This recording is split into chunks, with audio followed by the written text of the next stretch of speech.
성부와 성자와 성령의 이름으로 말씀드립니다.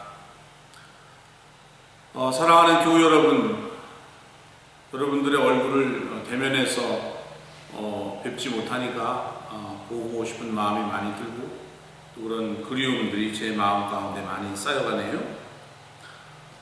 성전이 비고 또 활동들이 줄어드니까 그간에 우리가 누렸던 여러 가지 일들이 얼마나 고맙고 감사한지 다시금 깨닫는 그런 시간을 맞이하고 있습니다. 하루속히 이 땅을 휩쓸고 있는 바이러스가 퇴치되어서 온 나라와 또 교회가 새롭게 회복되기를 간절히 축원드립니다. 오늘 본문에 나오는 니고데모라고 하는 사람은 당시 유대 사회에 명망이 있었던 그런 사람이죠. 나이도 있었고 또 공적인 지위도 가볍지 않은 그런 인물이 바로 니고데모였을 것입니다. 그가 한밤중에 예수를 찾아옵니다. 아마도 그는 예수님이 출현하고 예수께서 하신 그 일들에 대해서 너무나 잘 알고 있지 않았을까 하는 그런 생각을 할 수 있습니다. 예수님의 존재에 대해서, 즉 예수님이 누구인가에 대해서 의문을 가지고 찾아왔는데 예수님은 대뜸 니고데모에게 하나님 나라를 언급하시죠. 하나님 나라를 볼 수가 없다. 내 눈으로는 하나님 나라를 볼 수가 없어. 그러면서 하나님 나라를 보기 위해서는 한 가지 조건을 말씀하시죠. 예수님의 이 응대에는 중요한 함의가 있습니다. 즉 예수님은 하나님 나라를 보여주시는 분이시다. 하나님이 보낸 선생, 예언자 정도가 아니라 하나님 나라를 실현하는 그러한 메시아로서의 자기 자신을 드러내는 그런 구절이 바로 오늘 우리가 읽은 본문입니다. 바로 당시 이스라엘이 그렇게 고대하던 메시아의 출현을 알리는 그러한 말씀으로 본문을 볼 수가 있습니다. 예수님은 오늘 말씀 가운데 물과 성령으로 거듭나야 하나님 나라를 볼 수가 있다. 이렇게 말씀을 하시죠. 물은 여러분 무엇을 의미합니까? 물은 씻는 것이죠. 낡아지고 죄악에 찌든 우리 인생을 씻어야 한다는 것입니다. 또한 물은 생명이 잉태되는 그런 토대가 되기도 하죠. 모든 생명체는 물이 있어야 싹을 틔울 수가 있는 것이죠. 그러니까 물과 성령으로 거듭난다라고 하는 본문에서 물이라고 하는 것의 역할은 우리를 새롭게 씻기고 우리를 생명의 토대 위에 올려 놓아야만이 우리가 하나님 나라의 백성이 된다라고 하는 말씀으로 새길 수가 있습니다. 여러분, 성령은 누구이십니까? 물론 구약에도 성령의 존재와 사역에 대해서 여러 구절이 나오고 있죠. 하지만 당시 이스라엘에, 예수님 당시 이스라엘의 성령님의 존재와 사역에 대해서 그리 밝히 알던 인물들이 많지 않았을 것으로 생각이 됩니다. 성령님은 예수님을 보증하고 예수님의 말씀을 실현하는 제3위 하나님이십니다. 성령을 통과해야만 합니다. 우리가 물로 씻김을 받고 성령으로 우리를 채울 때만이 우리가 하나님 나라의 백성으로 살아갈 수 있다라고 하는 말씀으로 새겨볼 수 있습니다. 성령은 우리 인생에 새 생명을 불어넣어주시는 그런 분이십니다. 숨이고 생명이고 본질이 바로 그분이십니다. 성령은 우리의 존재를 완전히 새롭게 하시는 분이시고 우리의 인생을 송두리째 주장하시는 분이 바로 그렇습니다. 과연 우리가 얼마나 그분께 우리 자신을 드리며 살아가는지에 따라서 우리 삶 속에서 그분의 역할이 결정되는 것이죠. 성령은 보혜사요, 변호자요, 위로자요, 또한 우리를 인도하시는 하나님이십니다. 그러니까 죄사함과 새 생명의 세례, 여기에 성령 하나님의 전폭적인 통치와 인도하심을 우리가 입지 않으면 우리가 하나님 나라의 백성으로 살아가기 어렵다라고 주님은 오늘 말씀하십니다. 본다는 이야기는 여러분 무엇입니까? 내가 무슨 영화를 보리요? 라고 말할 때 그 본다는 것은 누린다는 것을 의미하고 있습니다. 물과 성령으로 거듭나야 하나님 나라를 누리는 하나님 나라의 백성으로 살아갈 수 있다는 것입니다. 요즘 우리 시대를 관통하는 단어가 있다면 신천지입니다. 바이러스의 원산으로 알려진 중국에서도 우리나라의 신천지를 주목한다고 합니다. 사실 지난 2월 중순만 해도 확진자가 30명 이하였을 때 많은 사람들이 안도했던 게 사실이었어요. 그런데 갑자기 2월 18일이 넘어가면서 대구에서 경북에서 난리가 났습니다. 신천지, 대구, 경북, 청도, 신천지로 인해서 정말 신천지가 세상에 열렸습니다. 우리가 알다시피 신천지는 사교 집단입니다. 여기서 사는 사악하다 할 때 사자죠. 이단이라고 말하기보다는 우리는 이것을 사교 집단이라고 말할 수 있습니다. 신천지는 구호와 용어와 개념을 왜곡하고 남용해서 기독교를 흉내내는 사악한 광신도 집단에 불과합니다. 그럼에도 불구하고 이 신천지가 우리 사회에 급격한 성장을 이루고 있다는 것은 과연 무엇을 말하고 있습니까? 신천지에 빠져든 이들 가운데 유난히 젊은 세대가 압도적이라고 합니다. 이들은 일주일에 2차례 모여 예배를 드리고 일정한 활동을 반드시 해야 한다고 합니다. 신도들을 속여서 재산을 갈취하기도 하고 합숙하고 서로 훈련하고 또 타인을 속여서 자신들의 집단에 새로이 포섭하는 그러한 것을 전도라고 하고 선교라고 이들은 말한다고 합니다. 정말 놀라운 열성이죠. 저는 코로나19와 신천지가 매우 닮아있음을 보게 됩니다.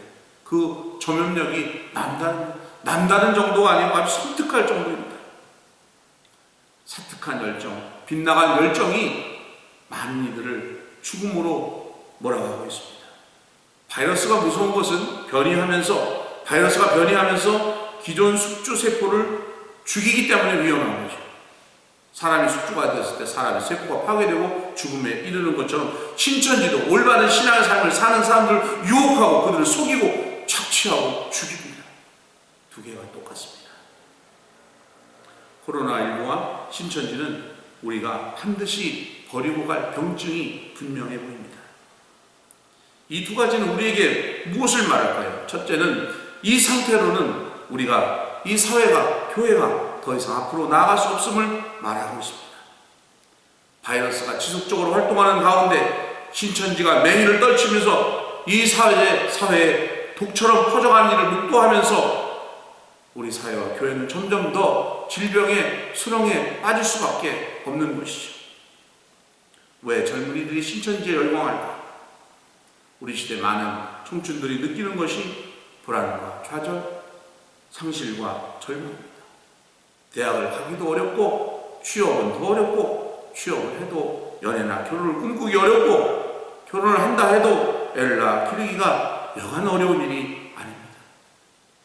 그러기에 모두가 고액연봉, 고소득, 금수저와 같은 삶, 또 신의 직장을 갈구하면서 거기에 올인합니다. 그러나 현실의 벽은 너무나 견고하고 자신의 인생을 누리고 즐기는 것이 불가능해 보입니다. 그러니까 이들의 눈에 보여지고 조직화되고 획일화됐으며 다수가 열광하는 정말 선택받은 것 같은 하나님의 백성으로 거듭나서 자기들만이 누리는 그러한 이 신천지의 세계, 이 신화에 한 번쯤 자신의 모든 것을 들여서 빠져들고픈 유혹과 독약으로 이런 것들이 모두 작용하는 것 같습니다. 학벌주의와 불로소득과 또 고소득에 대한 비상식적인 열망과 또한 수수만 이것을 누리는 이런 사회적인 풍토, 수도권 과밀과 부동산 투자에 대한 과도한 탐욕, 비정규직을 양산하는 우리 산업구조의 후진성, 수도권이 과밀되고 지방은 배제되는 이러한 불균형은 어쩌면 우리가 겪는 코로나19나 신천지의 도전보다도 더 근원적이고 악마적인 것입니다. 아버지께서는 아들을 통해서 우리 가운데 영생을 주시기로 하셨습니다. 여러분, 교회가 희망입니다. 저는 여전히 교회만이 희망이라고 믿고 싶습니다. 이 말은 예수님의 진리와 말씀으로 무장한 이들이 세상을 바꿀 때만이 이 사회가 더 지속 가능하리라 믿습니다. 물과 성령으로 거듭난 신도, 그래서 하늘의 시민으로 사는 우리들은 이 땅에서 그 위용을 제대로 드러냈으면 좋겠습니다. 세상의 가치를, 세상에 썩어빠진 기준과 가치를 거스르는 방식으로 말입니다. 니고데모는 예수님의 말씀을 듣고 회심하여 주님의 제자가 되었습니다. 그리고 그는 요한복음에 두 차례 더 등장합니다. 7장에 예수님을 죽이려는 대사제들과 바리새들의 서슬퍼런 음모와 권력에 그는 정면으로 저항합니다. 그리고 요한복음 19장에 예수님의 시신을 받아서 옆에 있던 아리마테아 출신 요셉과 더불어서 예수님의 몸에 향품을 바르며 예수님께 끝없는 충성과 헌신의 모습을 보여주고 있습니다.